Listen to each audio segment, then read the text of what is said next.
오늘 이 시간 하나님께서 우리에게 주시는 말씀은 구약성경 욥기 42장 1절에서 6절 말씀입니다. 욥기 42장 1절에서 6절까지 제가 봉독해 드리겠습니다. 욥이 여호와께 대답하여 이르되 주께서는 못하실 일이 없사오며 무슨 계획이든지 못 이루실 것이 없는 줄 아오니 무지한 말로 이치를 가리는 자가 누구니이까. 나는 깨닫지도 못한 일을 말하였고 스스로 알 수도 없고 헤아리기도 어려운 일을 말하였나이다. 내가 말하겠사오니 주는 들으시고 내가 주께 묻겠사오니 주여 내게 알게 하옵소서. 내가 주께 대하여 귀로 듣기만 하였사오나 이제는 내 눈으로 주를 배옵나이다. 그러므로 내가 스스로 거두어드리고 티끌과 제 가운데에서 회개하나이다. 아멘. 이 시간 가장 큰 응답이라는 제목으로 배장희 목사님 말씀 주실 때 큰 은혜 받으시기를 바랍니다. 저희가 함께 예배하며 서는 이 시간이 참 감사하구나라는 걸 제가 조금 오늘 3부 예배하면서도 또 새삼 느끼는 것 같아요. 오전에도 잠깐 그 말씀을 드렸지만 오늘은 제가 너무 좋은 기회다 생각하고 마음껏 조금 말씀들을 드릴게요. 이제 한 6주, 7주 정도 제가 이제 주일 완도 남학 사역일에 함께하는 걸 한 것 같아요. 근데 한 6주, 7주 하다가 오늘 3부 여기서 이렇게 드리는데 제일 먼저 들었던 그 제 감정, 제 개인적인 감정이 진짜 좋다였어요. 그동안 사실 매주 이렇게 함께 예배하고 이 현장에서 하면서 그 좀 웃긴 말인데 이상한 말인데 그 예배 자체가 너무 막 이게 너무 좋다 감사하다 이거 감정을 별로 제가 많이 무뎌진 채로 있었던 것 같아요. 근데 완도 남학 가 보면서 있으면서 제가 저부터가 제일 힘들었던 것 중에 하나가 영상으로 예배한다라는 게 진짜 쉽지 않구나라는 게 그래서 이 소리부터 해서 모든 그 분위기나 현장감이나 이게 진짜 커요. 그러니까 새삼 제가 우리 완도 남학 성도님들 참 대단하다라는 그 인정도 되고요. 또 그 속에서 지금까지 이렇게 교회에 또 함께 해오신 그것 자체가 얼마나 귀한지도 많이 생각하게 되고 그러다 보니까 오늘 진짜 예배하면서 제가 조금 많이 생각했던 게 우리 성도님들께 진짜 많은 기도의 부탁을 드려야겠다 그 생각을 조금 많이 하게 되는 것 같아요. 왜냐하면 결국은 우리에게 있어서 우리가 살아가는 인생의 모든 여정은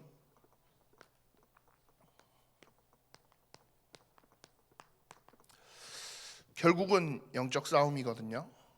이거는 어쩔 수 없는 거죠. 이 영적 싸움 없이 조금 살았으면 좋겠는데 라고 한다면 둘 중에 하나일 거예요. 영적 싸움 없는 인생을 지금 살고 있다라면 그 인생이 거의 끝나가는 인생이든지요, 아니면 이 영적 싸움을 하기 싫어서 굉장히 많이 타협하고 양보한 상황일 거예요. 그거 아닌 이상은 내가 이 복음, 하나님이 주신 은혜 이것들을 지키면서 가겠다라고 했을 때 사실 그 말 자체에 이 영적 싸움이라는 개념이 이미 포함되어 있기도 한 것 같아요. 그 말은 우리의 신앙생활은 끝나는 그 순간까지 계속 싸움의 순간일 거라는 거예요. 굉장히 많은 문제와 어려움과 위기의 상황들도 닥쳐올 거고, 오전에 우리 말씀 함께 나눈 것처럼 때로는 도무지 이해할 수 없는 그런 일들 앞에 우리가 마주해서 그냥 어쩔 수 없이 이 악물고 버텨야 되는 것 같은 그런 순간들이 올 수도 있어요. 올 수도 있는 게 아니라 올 거예요. 그리고 그 영적 싸움의 순간, 그 순간을 어떻게 반응하느냐에 따라서 나의 다음이 나의 미래가 결정되지 않나. 성경을 통해서, 말씀을 통해서 확인되는 그 영적인 개념이 있다면 저는 그렇더라고요. 그러다 보니까 이 영적 싸움을 해나간다라고 했을 때 굉장히 중요한 게 뭐냐 했을 때, 얼마나 내가 힘이 있느냐, 이게 굉장히 중요할 수밖에 없더라고요. 내가 힘이 있느냐, 내가 힘이 있으면 사실 제일 그냥 단순한 이야기가 돼요. 내가 힘이 있으면 다 넘어설 수 있으니까. 근데 문제는 어때요? 우리의 현실은 어떻습니까? 이 힘이라는 개념이 우리가 없거든요, 잘. 그리고 이 힘이라는 개념이 막상 우리가 부딪히는 싸움에 우리의 상대와의 개념을 생각해 보면 굉장히 절대적인 격차가 나요. 욥이 그렇게 경건하고 대단했지만 사단의 공격 앞에서 그냥 속수무책으로 당할 수밖에 없어요.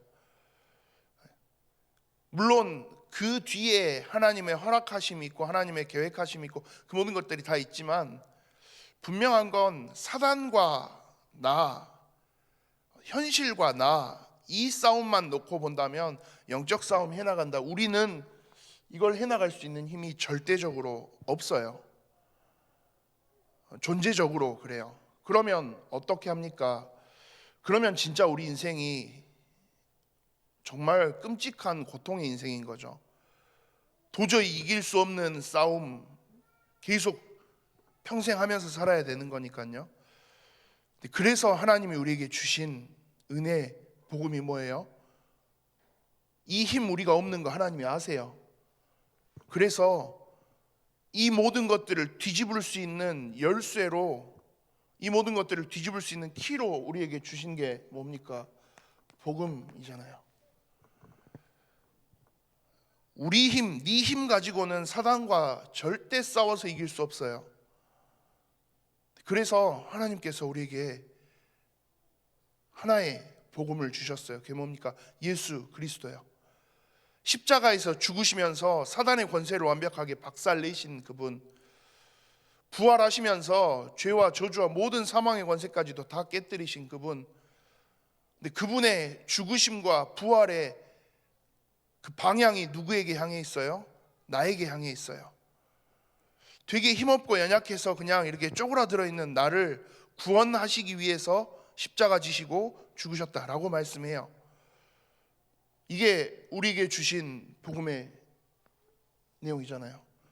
그래서 이 예수 그리스도의 복음으로 인해서 우리의 영적 싸움의 판도가 완전히 다 뒤집어졌어요. 그냥 사단하고 나 이렇게만 놓고 보면 그냥 우리는 평생 깨지고 살 수밖에 없는 건데, 사단과 나 사이에 누가 들어오셨어요? 예수 그리스도가 들어오셨어요. 예수 그리스도가 나와 함께 하시는 그 자리에 들어오셨어요. 그러고 나니까 싸움의 판도가 어떻게 뒤집혔어요? 사단과 나의 싸움이 아니라 예수 그리스도와 사단의 싸움으로 뒤바뀌어 있어요. 그러면 누가 이겨요? 우리가 이겨요. 정확하게는 예수 그리스도와 이기는 건데, 그 예수 그리스도와 내가 함께 하고 있어요. 그러니까 이제는 나를 더 이상 건드릴 수 있어요, 없어요? 건드릴 수 없는 거죠. 그럼에도 불구하고 이 사단이라는 놈이 계속 집요하게 파고 들어가요. 뭐를? 이 사실을 자꾸 놓치게 만드는 거죠. 까먹게 만드는 거죠. 속이려고.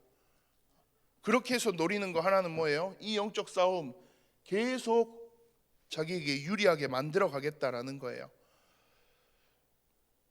그러면 이 상황을 놓칠 수 있도록 만들기 위해서 사단이 계속해서 건드리는 공격의 그 도구가 뭡니까? 우리 앞에 있는 현실이라는 단어예요. 그리고 오전에 우리 함께 말씀 나눈 것처럼요, 계산이라는 단어예요. 우리의 이성과 우리의 상식으로 이거 이해할 수 있느냐, 이해되느냐, 자꾸 이야기를 어디로 바꿔오는 거예요? 마치 우리 하나님 예수 그리스도와 함께하는 하나님과 함께하는 하나님 자녀된 그 신분과 권세 가지고 있는 그런 우리에게 자꾸 사단은 다른 이야기를 하는 거예요. 야, 이거 네 상식에, 이거 네 기준에 이거 되겠어? 우리 사실 이제는 우리의 상식과 기준이 우리의 이해가 필요하지 않은 존재가 됐는데, 근데 사단은 계속 그걸 질문을, 이 현실이라는 걸 가지고 와서 우리에게 계속 질문을 다르게 하는 거죠. 일부러 함정을 파놓고 질문하는 거죠. 야, 하나님이 함께 하시는 배장현아, 너 이거 할 수 있겠어? 사단이 절대 그렇게 물어보지 않아요. 어떻게 물어봐요? 야, 배장현, 네 수준에 이거 하겠어? 네 처지에, 네 형편에 지금 이거 하겠어? 이미 어떤 함정을 파놨어요? 우리의 신분 자체를 사단이, 우리의 상황 자체를 바꿔놓고 이야기하는 거예요. 하나님과 함께하는 하나님의 자녀로 구원받은 하나님의 백성으로 서 있는 나에게 그 사실을 떼어놓고 다시 마치 나 혼자만인 것처럼 사단이 우리에게 질문하고 있는 거죠. 그러니까 이 싸움이라는 게 참 쉽지 않은 싸움이 또 되는 거죠. 왜? 여기에 우리가 또 너무 잘 걸려들거든요. 근데 뭐 조금 이 부분들을 넘어설 수 있는 영적인, 혼자 이걸 또 한다라면 또 쉽지 않은데 함께 이 영적인 것들을 힘이 돼주고 지지해주고 버텨줄 수 있는 그런 영적인 공동체가 있다면 훨씬 더 이 영적 싸움을 우리가 수월하게 해나갈 수 있겠죠. 그런 측면에서 사실 교회라는 이 언약의 공동체는 우리에게 있어서 너무나도 중요한 흐름이 되는 거고요. 그 속에서 같은 우리 예일이라는 언약 공동체 속에서 하나님께서 우리 완도 예일교회 또 남항 예일교회를 허락해 주셨는데 이게 사람이 그래요. 이게 눈에서 멀어지면 조금 깜빡깜빡하게 되는 순간들도 많아지고 그러다 보니까 이게 저부터도 그랬더라고요. 매주 뭐 저야 뭐 수요일 금요일에 계속 가서 사역을 하고 있다고는 하지만 주일 사역을 이렇게 함께 이제 한 2달 정도 해보고 나니까 제가 생각하는 것 이상으로 훨씬 더 우리 완도 남학 성도님들 참 힘든 영적 싸움을, 예배 자체부터가 참 힘든 영적 싸움을 해나가고 계시는구나라는 게 조금 확인이 되더라고요. 그래서 진짜 이제 부탁을 드리고 싶은 건 지금까지 해주신 것처럼 더 큰 그리고 더 지속적인 계속되는 기도의 배경이 조금 되어 주시기를 부탁드립니다. 사실 항상 감사한 건 우리 대표 기도하시고 우리 권사님 장로님들 기도하실 때마다 항상 우리 완도 예일교회 남항 예일교회 기도가 끊이지 않고 언제나 나오는 것 자체가 너무 감사하고요. 그 기도의 배경들이 있기 때문에 또 우리 완도 예일교회 남항 예일교회 성도님들이 지금까지도 힘있게 현장에서 귀한 사명 감당하면서 오시고 계시지 않았나 싶습니다. 근데 2022년 이제 또 한 걸음의 영적인 도전을 위해서, 성장을 위해서 나아가려고 하는 시간표가 되고요. 2022년 이제 코로나 팬데믹에서 조금 벗어나면서 완도 예일교회 남항 예일교회 자체적으로 렘넌트 예배 시스템도 다시 조금 회복할 수 있었으면 하는 그 기도 제목들을 지금 가지고 있고요. 사실 코로나 직전에 2019년 말부터 해서 이렇게 렘넌트 예배 시스템을 조금 회복을 했었어요. 하다가 코로나가 터지면서 아예 또 한 2년 가까이를 멈춘 채로 이렇게 지나왔는데 렘넌트들, 완도 예일교회 남항 예일교회에 있는 렘넌트들이 이 렘넌트 예배 시스템, 주일학교의 시스템 이것들을 조금 회복하고 힘을 얻어갈 수 있는 그런 영적인 회복의 시간표가 될 수 있도록 꼭 기도해 주셨으면 하고요. 또 한 가지는 이제는 주일 오후 시간 또 이용해서 저희 완도 남학 성도님들과 함께 전도학교도 진행을 하고 조금 본격적인 전도 훈련들을 함께 현장에서 도전하려고 합니다. 그 시간표를 바라보면서 완도, 해남, 강진, 또 목포, 무안, 남학 지역 살리는 정말 모델적인 교회들이 되어질 수 있도록 마음껏 정말 마음껏 기도해 주시는 그런 우리 그 모든 성도님들 되시기를 소망하고 부탁드립니다. 오늘 오전에 우리 함께 말씀 나눈 욥기 말씀을 조금 마무리하면서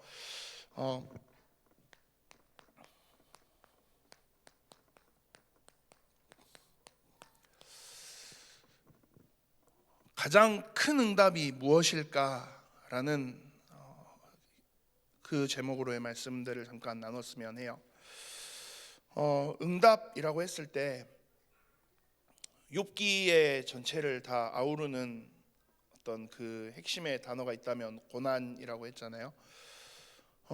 아무 잘못 없이 이 어마어마한 고난을 당했는데, 그러다 보니까 욥의 친구들은 다들 뭐라고 그래요? 네가 뭐 죄 졌겠지, 네가 잘못한 게 있겠지, 네가 뭐 한 게 있겠지. 그러다 보니까 욥을 그냥 완벽한 죄인으로 딱 만들어 놓고 있는 거죠. 그러니까 네가 받고 있는 이 고난은 너의 죄로 인한 잘못된 죄값이다의 개념으로 이야기하고 있는 거죠. 근데 사실 욥기 42장에 와서 지금 욥이 하고 있는 이 고백들을 잠깐 오늘 읽은 본문의 고백들을 놓고 보면요, 욥에게 있어서는 이 고난이 결과를 이제 우리가 알고 하는 이야기지만, 고난이 아니라 사실 이게 진짜 응답이 됐어요. 그러면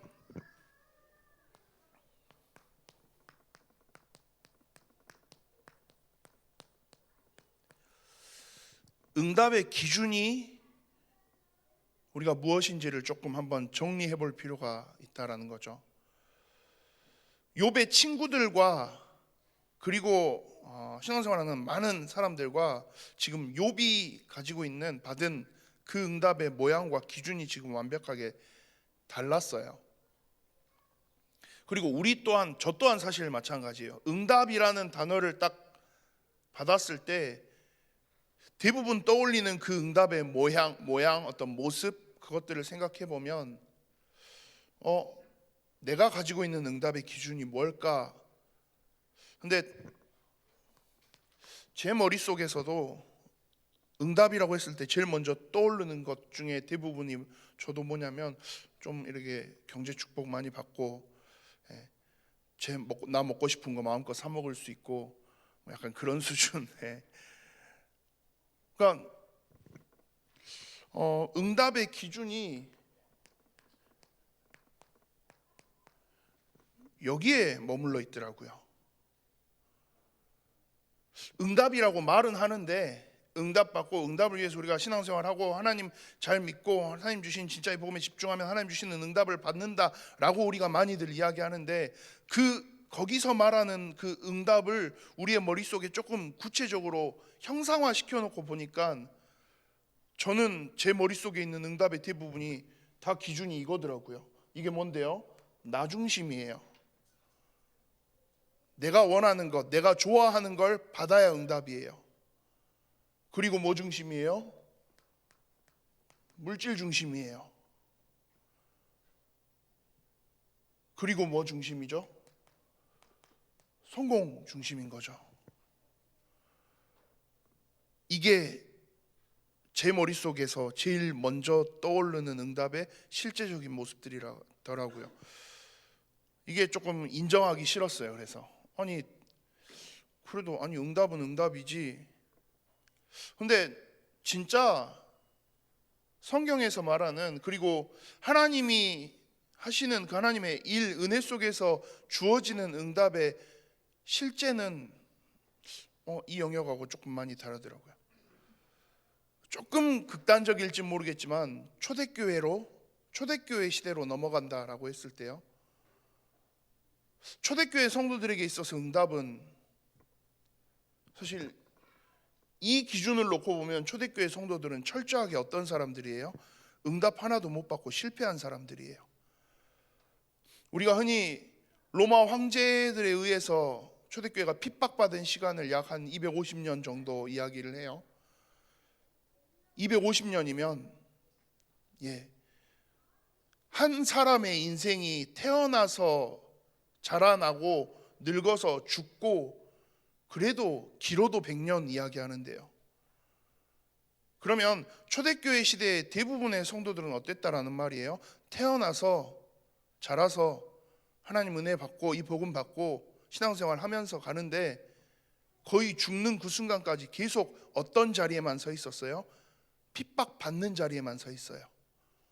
뭔가를 인정받는 자리엔 전혀 선 적이 없어요. 심지어는 그 와중에 순교 당하는 순교자들도 정말 많이 나왔죠. 그러면 어때요? 그들의 어떤 이 기준으로 놓고 보면 어때요? 물질을 뭐 풍요롭게 누려봤습니까? 성공을 누려봤습니까? 아니요, 완벽한 실패자의 모습인 거죠. 기준이 여기에 머물러 있다면요. 응답의 기준이 어디냐에 따라서는 그러면 응답의 기준을 어디에 잡으라는 말입니까? 뭐가 진짜 응답입니까? 라고 했을 때 우리가 진짜 점검해야 할, 그리고 우리가 머릿속에 그려야 할 진짜 응답의 기준은 어디에 있어야 돼요? 하나님과 나 사이의 관계에 있어야 돼요. 이러면 우리가 흔히 말하는 응답이라는 단어의 모양이 조금 많이 바뀔 수도 있어요. 내가 뭐 좋은 대학 가고 좋은 직장 취직하고 연봉 많이 받고 막 이렇게 해서 잘 사는 것이 응답입니까? 라고 하면 사실 냉정하게 말하면 그 기준은 어디에 가까운 기준이에요? 여기에 가까운 기준이에요. 그것 조금 안 되더라도 내가 지금 그 누구보다도 하나님과 가까운 사이, 그 영적 상태 속에, 하나님과 친밀한 관계 속에 지금 내가 있어. 그러면 그 사람은 지금 응답받고 있는 거예요. 근데 이 측면에서의 응답에 대한 이미지 전환이 조금 필요하지 않나 싶어요. 왜요? 이 함정에 철저하게 빠져 있었던 사람들이 누구였어요? 욥의 그 친구들이 그랬으니까요. 뭐 사실 욥 본인도, 욥기 전체를 이래 보다 보면 욥 본인도 여기서 좀 많이 힘들어하긴 했어요. 너무나도 힘든데 하나님이 뭔가 나를 돌봐주시지 않는 것 같고 나를 완전히 버리신 것 같고 하다 보니까 하나님 도대체 언제까지 이래야 됩니까? 그럼에도 불구하고 내가 하나님을 떠나지는 않겠지만, 내가 그럼에도 불구하고 하나님을 막 욕하고 조져고 내가 그런 건 절대 하지 않겠지만, 여전히 내 하나님을 향해 믿음을 고백하겠지만, 하나님 그래도 이거 너무 힘든데요? 그 이야기들 정말 많이 해요. 근데 이 기준에서는 욥은 뭐는 정확하게 가지고 있었어요? 하나님과의 관계만큼은 정확하게 붙잡고 있었던 거죠. 그러니까 이게 실제 근데 이렇게 가는 과정 자체가 쉬운 길만은 아닐 거예요. 욥도 정말 힘들어했으니까요. 영적 싸움 이거 진짜 쉬운 거 아니니까요. 얼마나 지긋지긋한데. 저희 어머니랑 한번 이제 최근에 그런 이야기를 한번 한 적이 있었어요. 저희 어머니도 이제 굉장히 뭐랄까요, 이 영적 싸움으로 평생 해 오셨던 분이기도 하고, 저는 개인적으로는 저희 어머니를 참 제가 존경하고 좋아하는 것 중에 누가 뭐래도 우상 숭배 가득한 집에 오셔서 혼자의 몸으로 영적 대역전을 이뤄냈으니까, 또 그 속에서 우리 함께 늘 기도해 주셨던 우리 권사님들, 기도의 팀들 너무나도 감사한 응답의 열매가 되기도 하고 그렇게 하는데, 저희 어머니가 이번에 그런 이야기를 하시더라고요. 이제는 이 영적 싸움 조금 안 해도 될 것 같은데, 그만해도 될 것 같은데, 또 뭐 하나님이 또 뭔가를 시작하시려고 하나 싶으니까. 근데 이게 그 뒤를 돌아서 이렇게 보면 되게 감사한 일이긴 한데요, 그 싸움을 다시 또 뭔가를 해야 되는 상황이 다가온다. 그러니까는 선뜻 내키지 않는다라는 이야기를 하시더라고요. 저 말로는 우리 엄마 이제 조금 많이 엄마 속물됐네 뭐 그런 이야기를 했는데, 속으로는 차라리 이게 반대였어야 됐는데 제가 반대 그걸 거꾸로 했어요. 입으로는 그렇게 이야기하고 속으로는 그래 엄마 쉽지 않지. 그래 엄마가 그동안 해왔던 그 영적 싸움들이 얼마나 치열했는데 쉽지 않지라는 생각을 하면서, 하나님께서 이거는 갚아주실 거예요. 근데 정리를 해놓고 보니까 그 이야기를 내가 입으로 했어야 되는데 정작 속으로만 하고 겉으로는 뭐라 했더라고요. 아들이 참 그런 생각을 했는데, 응답이라는 개념 자체를 놓고 봤을 때 욥기의 이 모든 이야기를 완벽하게 딱 정리할 수 있는 키가 여기에 있어요. 이 기준으로 놓고, 여기에 응답의 기준을 놓고 욥기를 보면 욥기는 이해할 수 없는 책이에요. 이해할 수 없는 하나님이에요. 아니, 멀쩡하게 잘 있는 사람을 괜히 꼭 마치면 하나님하고 사단하고 자존심 싸움하다가 고래 싸움에 새우등 터지는 것처럼 욥만 죽어난 것 같잖아요. 저는 어렸을 때 그랬거든요. 그 죽은 욥의 자식들은 무슨 죄며 막 그런 불만처럼 엄청 많이 생각했었거든요. 왜요? 응답의 기준이 여기에 있으니까요. 근데 응답의 기준을 여기로 바꾸고 나면 이 욥의 이야기가 조금 전혀 다르게, 그리고 이걸 통해서, 이 욥의 사건을 통해서 하나님이 진짜 이야기하고 싶었던 핵심이 뭔지가 보여지더라고요. 그게 뭐라고요? 관계예요. 그러면 이 관계라는 건 어떻습니까? 관계를 조금 이렇게 단계로 좀 이렇게 나누어 본다면, 전혀 아무 상관없는 관계가 있어요. 누군지도 모르고 뭐 저 사람이 뭐 하는, 나와 아무 상관없는 그 관계가 있어요. 그리고 어쩌다 이래저래 마주치고 서로 통성명하고 인사하고, 지식적으로는 이제 어떤 머릿속으로 몇 번 마주친 사람, 아는 사람 정도의 관계가 있을 거고요. 그리고 이제 조금 더 여기서 괜찮아지면, 많은 이 사람과 함께 이것저것 많은 것들을 함께 하고 나면, 쉽게 말하면 이 사람에 대해서 경험하고 체험하고 나면 조금 더 많은 관계가 뒤바뀌게 되는 거겠죠. 그리고 관계에 있어서 가장 많은 것이 되어질 수 있는 그 개념은 결국은 모든 것들을 함께하는 그 수준에까지 올라가는 것, 동행이라고 하겠죠. 하나님과 나의 관계를 이야기할 때 사실 우리가 받은 신분적인 관계는 이미 여기에 있어요. 신분적인 관계는 여기에 있는데, 하나님과 여러분들 사이에서의 정서적인 관계는 어느 정도에 서 계시는지요?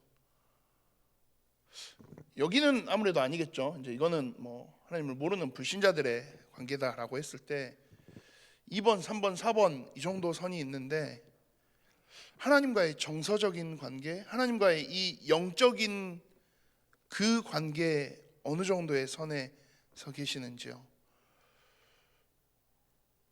뭐 신분적으로는 어차피 우리가 구원받은 하나님의 자녀고 하나님 우리와 함께 하시는 거 맞는데, 그 사실을 자꾸 얘네들이 부딪혀오면 다 사라져 버리는 거예요.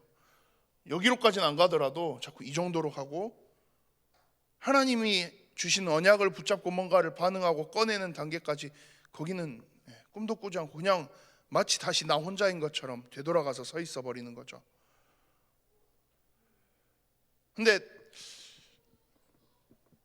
그래도 구원은 받았잖아요. 그러면 된 거 아닙니까? 그래도 천국 가니까 그러면 된 거 아닙니까? 라고 할 수도 있어요. 말은 맞는데, 우리의 인생이 나만 살고 끝나는 인생이라면 그러면 뭐 크게 뭐 상관없을지 모르겠지만, 그렇잖아요. 나만 살고 끝나는 인생이 아니잖아요. 나를 통해서 내 주변에서, 나의 현장에서 나와 함께 했던 또 다른 사람들이 분명히 함께 했던, 나의 삶을 공유하며 나의 영역을 함께 했던 주변의 사람들이 있기도 하고요. 또 하나님이 허락하신 다음 세대, 우리의 후대들, 그들 또한 우리의 삶의 그 연장선 속에 서 있으니까요. 그렇다라고 했을 때 나를 통해서 언약이 전달되느냐 되어지지 않느냐의 측면에서는 이게 조금 중요한 이야기가 돼요. 왜냐면요, 그냥 가만히 놔둬서는 여기서 여기로 여기서 여기로 이렇게 절대 올라가지지 않거든요. 관계라는 게 그렇더라고요. 여기는 그냥 굉장히 그냥 추상적이고 모호한 그런 관계의 모습들이에요. 왜요? 잘 모르니까, 가깝지 않으니까. 근데 이 사람에 대해서 속속들이 알고 이 사람이 뭘 생각하고 뭘 어떻게 하려고 하고 그런 걸 알 수 있으려면, 관계가 그만큼 발전되어지려면 반드시 뭐가 필요해요? 함께 무언가를 경험하고 체험하고 공유하는, 그 사람과 소통하는, 교제하는 그 시간들이 절대적으로 필요해요. 아무것도 안 하고 그냥 가만히 있으면 알아서 그게 되어질까요? 절대 되어지지 않아요. 관계라는 측면은 이 관계를 개선시키기 위해 실제로 무언가를 계속하는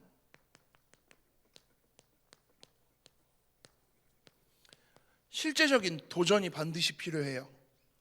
이게 없으면요, 서서히 이쪽으로 조금씩 관계는 멀어져요. 그렇잖아요. 한 주 안 봤어요. 근데 그게 가만히 놔두면 한 달이 돼요. 또 그대로 지나가면요 1년이 돼요. 그렇게 해서 10년, 20년 시간이 지나가면 나중에는 관계가 어떻게 돼요? 서먹서먹해지는 거죠. 하나님과의 관계 또한 마찬가지의 개념이죠. 하나님을 한 10년 전에 한번, 하나님 내가 간절하게 한번 하나님한테 그렇게 해서 하나님 응답해 주셨던 거 있는데, 그때의 기억, 그 과거의 추억에만 젖어서 내가 옛날에 하나님 앞에 정말 이렇게 열정적으로 했었는데요, 그렇게 해서 그 이후로 다시 하나님과의 관계를 회복하기 위한 실제적인 무언가에 도전을 하지 않고 있으면요, 자연스럽게 계속 관계는 어디로 떨어져요? 이쪽으로 떨어져 가는 거죠. 자, 이 선을 넘지는 않아요. 그런데 이 선을 넘는 순간이 언젠가는 발생해요. 이 관계를 회복하기 위한 무언가를 하지 않으면요. 언제요? 세대에서 세대를 거듭할 때, 건너갈 때, 그대로 계속 방치해 두면요, 반드시 이 선을 넘어가는 순간이 발생해요. 그걸 우리가 원한다면 뭐 그냥 아무것도 안 하고 가도 괜찮겠죠. 근데 이것만큼은 우리가 절대 일어나서는 안 된 일들이잖아요. 저는 저희 애들을 이제 이렇게 키우다 보니까 말에 잘 해주지도 못하지만 다른 거 욕심 뭐 나는 것도 되게 물론 많이 있어요. 막 조금 더 우리 아들이 키도 좀 더 컸으면 좋겠고 힘도 셌으면 좋겠고, 막 저는 좀 약간 그런 쪽 욕심이 많이 나더라고요. 공부를 잘했으면 좋겠다, 그거는 별로 모르겠는데 힘은 조금 안 밀렸으면 좋겠고. 저희 이제 셋째가 지금 이성현 목사 아들이랑 열흘 차인데, 그 아빠도 앉았으니까 너도 힘으로는 앉아야 된다, 약간 그 오기도 막 이래 생기고 뭐 그렇게 해요. 근데 너무 중요하고 소중한 내 아이들이니까 이 아이들이 항상 제일 좋은 응답의 자리에 섰으면 해요. 이왕이면 최고의 응답받는 자리에 섰으면 해요. 근데 그 속에서 또한 마찬가지죠. 이 기준의 응답 말고요. 이 기준의 응답 여기에 계속 서 있으면 서서히 자꾸 무슨 그림으로 가냐면요, 이 그림으로 가요. 왜요? 하나님과의 관계가 아니라 여기가 기준이니까. 이 흐름으로 계속 놔두면 어떻게 돼요? 가만히 놔두면 시간이 지나면 지날수록 하나님과의 관계는 멀어져요. 가만히 놔두고 아무것도 하지 않고 있으면 시간이 지나면 지날수록 어떻게 돼요? 물질 중심, 성공 중심이 자꾸 파고 들어와요. 가만히 그대로 놔두면 어떻게 돼요? 언약은, 복음은 점점 희미해지고 변질되어져요. 그 상황을 하나님 입장에서 그대로 두고 보실 이유가 없잖아요. 그래서 하나님 언약으로 이 율법으로 막 주신 거죠. 그래서 너희가 안식일을 지키고 예배하고. 그런데 그 과정들 또한 뭐 해요? 자꾸 무뎌지게 만들어가는 거예요. 그러다 보면 스스로 여기로 올라설 수 있도록 실제적인 도전을 해나가지 못하는 지경까지 오는 거죠. 그러면 그때 하나님이 드시는 방법이 뭘까요? 그냥 그대로 두면 안 되니까, 그대로 둘 수 없으니까 이 실제적인 도전을 스스로 조금 해오면 제일 좋겠는데, 그래서 하나님과의 관계를 회복하기 위해서 계속 발버둥 치면서 막 나오면 좋겠는데, 그거 없이 계속 그냥 머물러 있어 버리니까, 그리고 점점 하나님과의 관계가 멀어지는 쪽으로 서서히 가니까, 그대로 두면 안 되니까 하나님이 쓰시는 방법들이 뭐예요?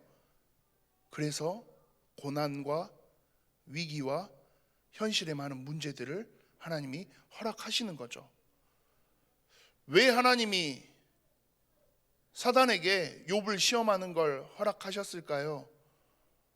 사실 명확하지 않아요. 왜 그러셨지? 근데 이 기준에서 욥기 42장 오늘 5절의 말씀을 보면 하나님이 왜 이 사건을 일으키셨는지가 이해가 돼요. 욥이 뭐라고 해요? 내가 주께 대하여 귀로 듣기만 하였사오나 이제는 눈으로 주를 배웁느냐.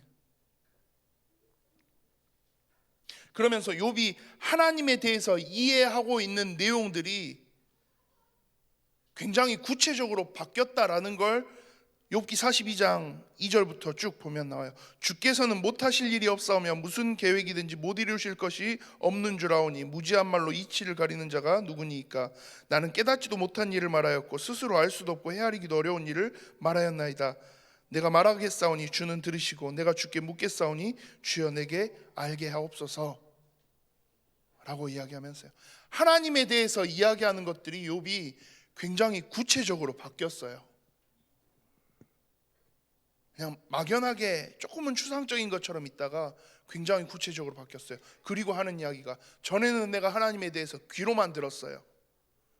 그런데 이제는 내가 직접 눈으로 봅니다. 그 고사성어 중에도 있죠. 백문이 불여일견 뭐 해요. 100번 듣는 것보다 한 번 보는 게 훨씬 낫다 이거죠. 왜요? 그게 훨씬 더 구체적이니까요. 관계에 있어서도 마찬가지예요. 그런데 욥이 이 관계의 개선이 이루어진 거예요. 관계의 깊어짐이 이루어진 거예요. 무엇 때문에요? 이 어마무시했던 사건과 상황들로 인해서요. 그래서 욥의 친구들은 네가 잘못해서 그래, 하나님이 너를 치시는 거야, 네가 이거 큰 실수야, 네 빨리 그러니까 회개해라, 죄악된 걸 빨리 버려라 막 이야기해 왔지만, 욥은 이유를 알 수는 없었지만 그 속에서 계속 친구들과 막 논쟁하면서 왔었지만, 그 모든 과정 속에서 하나님의 드러내심과 하나님의 일하심들을 확인하고 나니까 이제는 욥이 고백할 수 있게 되는 거죠. 이게 나에게 있어서 최고의 응답이었구나. 그러므로 내가 스스로 거두어드리고 티끌과 재 가운데서 회개하나이다. 뭘 회개할까요? 왜 회개를 해야 될까요? 그래도 잘 해온 건데 왜 또 회개를 해요? 욥이 아쉬운 건 이거 하나인 거죠. 내가 하나님과의 관계를 회복하기 위한 실제적인 도전, 내가 이거 그동안 많이 놓치고 있었네요. 이제는 하나님을 듣는 데서 그치는 게 아니라 보고, 하나님을 보는 데서 그치는 것이 아니라 하나님과 더욱더 함께함을 누리는 그 영적인 성장을 위한 실제의 도전, 이걸 향해서 나아가겠습니다. 욥이 이야기할 수 있게 된 거죠. 그래서 저는 이 고백을 할 수 있게 되는, 이 개념을 이해할 수 있게 된 욥이 어떻게 보면 가장 큰 응답을 받은 사람이 되었다라고 말할 수 있는 것 같아요. 이전에 있던 그 동물들 키우던 가축들, 그거를 재산이 이전보다 2배가 늘어났다, 자녀들도 다시 태어났고 모든 가정과 모든 것들이 회복됐다, 그게 응답이 아니고요.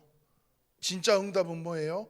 이제는 굳이 하나님이 다시 문제와 사건과 위기와 치명적인 그것들을 막 꺼내서 그렇게 해야만 하나님 앞으로 돌아와야겠구나, 하나님과의 관계를 회복해야겠구나 라고 움직이고 반응하는 게 아니라, 이제는 욥 스스로가 이제는 내가 진짜 하나님과의 관계를 더욱더 친밀하게 깊어지게 만들기 위해서 나 영적으로 실제로 도전할 거예요 라고 말할 수 있는, 사실 이게 최고의 응답인 거죠. 이제는 이러면, 이 정도 되면 더 이상 이 재앙이 찾아오지 않아도 돼요.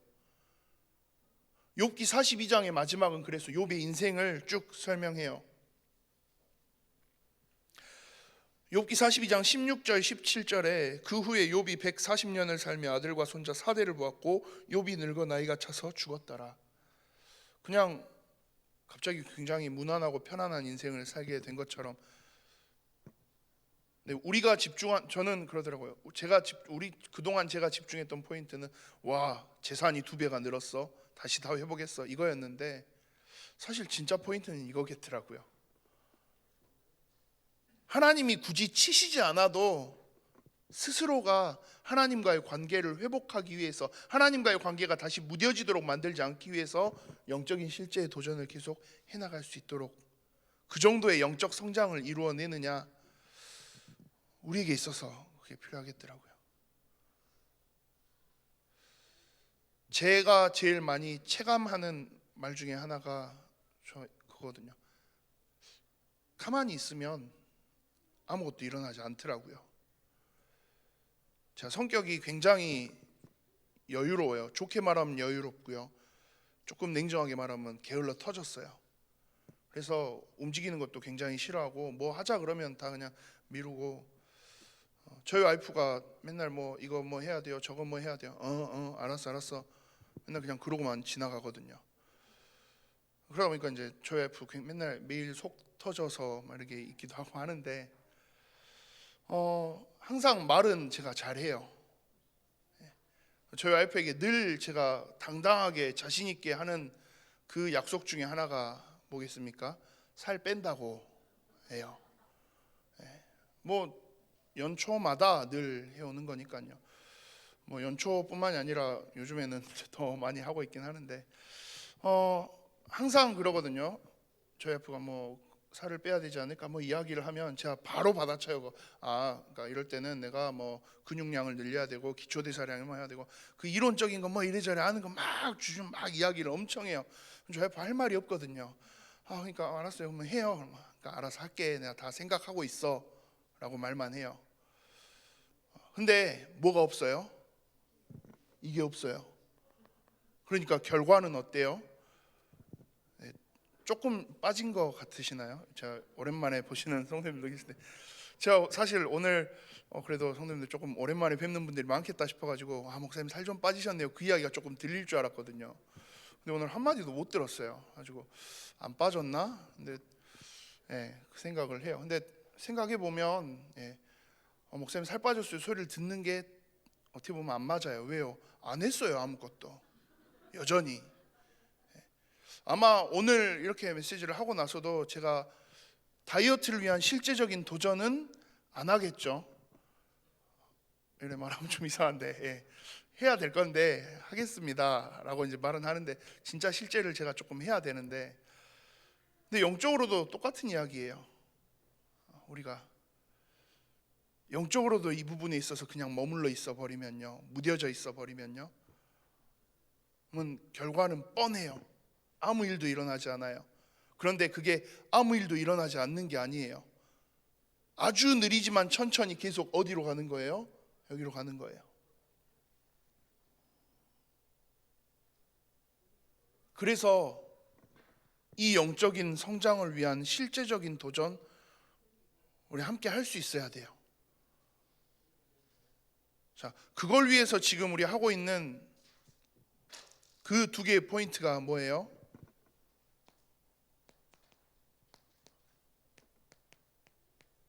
성경 읽기, 그리고 이번 주 이제 내일부터 또 우리 함께 하는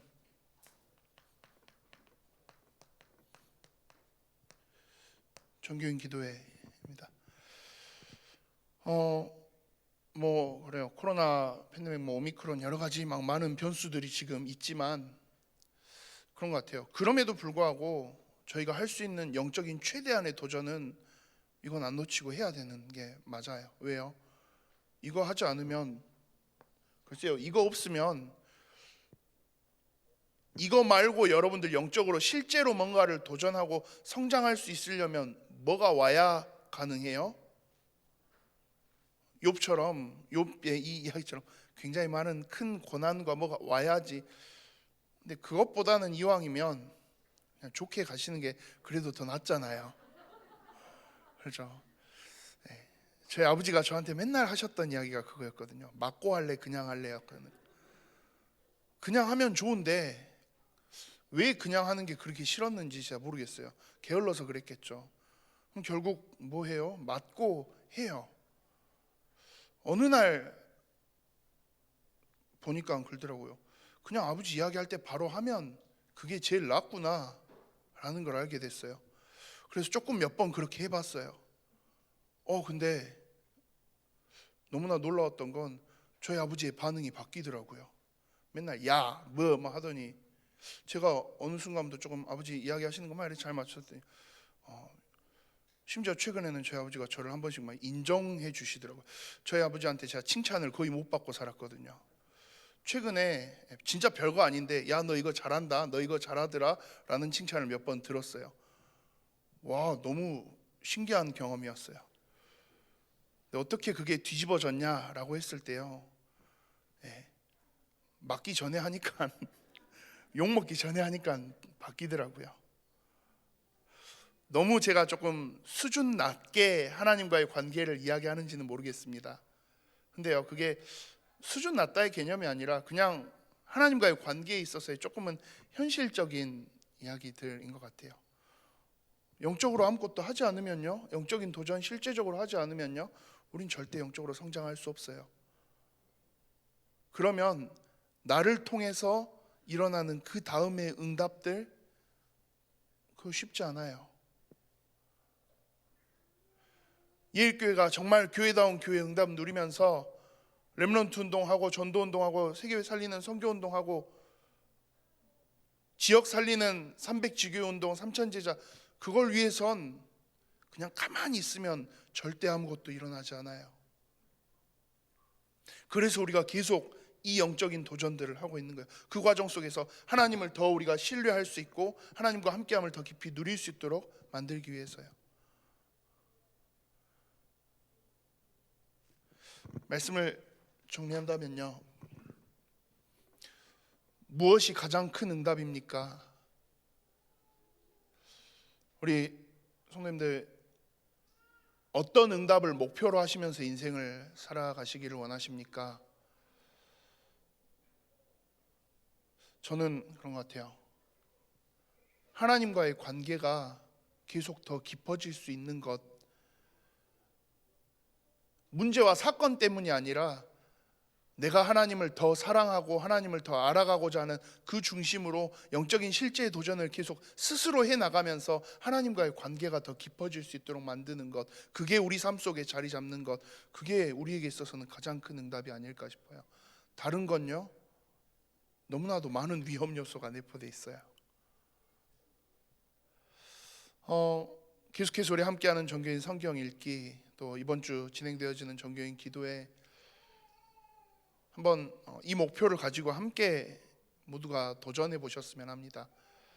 하나님과의 관계를 회복하기 위한 나의 영적인 실제의 도전, 이를 위하여서 함께 한번 마음껏 도전해 보시는, 그리고 하나님이 주시는 최고의 응답을 누리는 그런 우리 예일교회 모든 성도님들 되시기를 소망합니다. 기도합니다. 살아계신 하나님, 하나님이 주신 이 놀라운 구원의 은혜를 누리며 더욱더 하나님과의 관계가 깊어지는, 더욱더 하나님을 알아가며 하나님과 함께함을 누리는 귀한 영적인 최고의 응답 누리면서 살아갈 수 있도록 하나님, 나와 우리 예일교회를 주님 축복하여 주시옵소서. 세상 기준의 응답의 기준 벗어버리고 하나님과 나 사이의 관계를 응답의 기준으로 삼고 이제는 하나님을 향하여 더욱더 가까이 나아가는 실제의 도전 매일매일 이뤄가는, 그리고 이번 한 주간 정교인 성경 읽기와 정교인 기도회를 통하여 정말 깊이 있게 하나님과의 관계를 회복해 나가는 우리 예일교회가 되어질 수 있도록 주님 역사해 주시옵소서. 감사를 드립니다. 살아계신 주 예수 그리스도 이름으로 기도합니다. 아멘.